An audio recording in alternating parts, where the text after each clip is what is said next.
Bom dia, vamos retornar aqui no tópico 2 do capítulo 7. Nesse tópico nós vamos falar sobre carga nuclear efetiva. É importante o entendimento dessa propriedade que ocorre nos átomos para a gente justificar o estudo das propriedades periódicas que nós vamos dar início no próximo tópico. Bom, portanto, a carga nuclear efetiva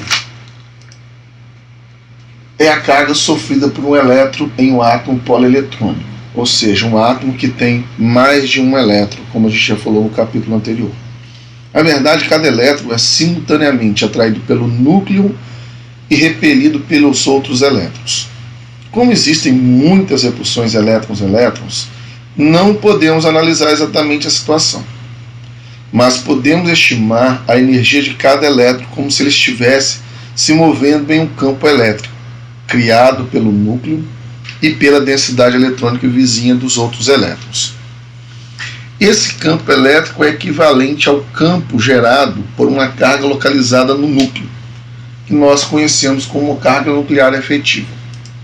Bom, a carga nuclear efetiva não é igual à carga do núcleo, devido ao efeito dos elétrons internos, né?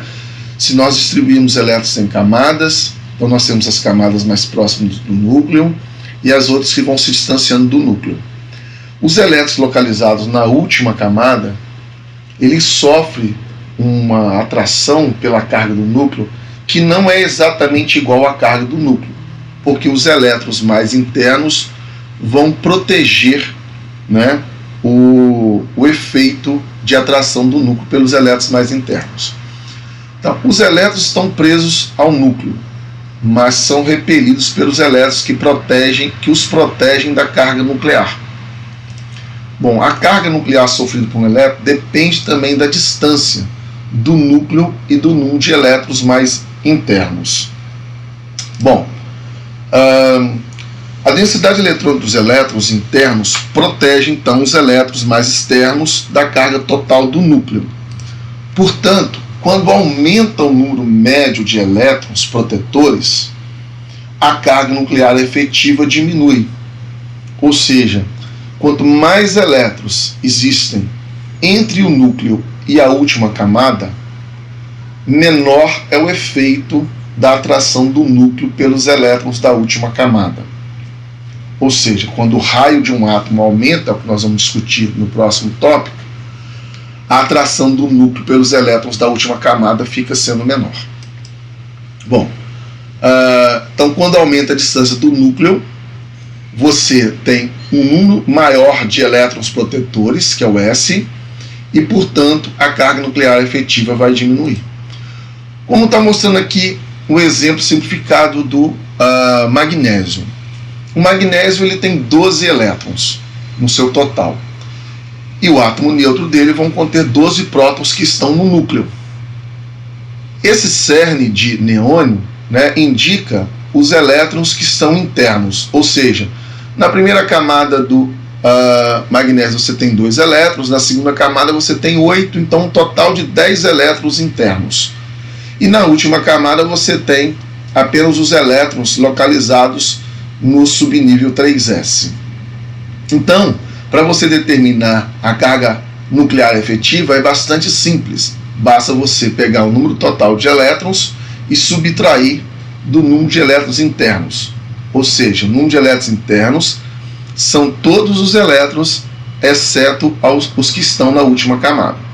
Portanto, se nós pegarmos agora o átomo de alumínio, que tem 13 prótons e 13 elétrons, a carga nuclear efetiva dele vai ser 3 mais, porque seria 13 menos 10, que ele continuaria tendo 10 elétrons internos, tá certo? Se pegarmos logo após o alumínio o silício, nós temos essa carga nuclear efetiva sendo mais 4, e por assim vai. Então, quando você anda no período da tabela periódica, você vai aumentando a carga nuclear efetiva.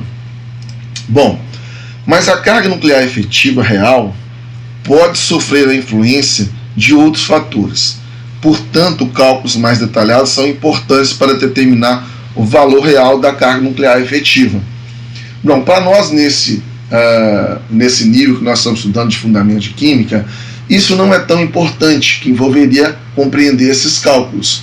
Mas esses cálculos que levam à carga nuclear efetiva real, nós chamamos isso de densidade eletrônica radial, que é a probabilidade de se encontrar um elétron a uma determinada distância.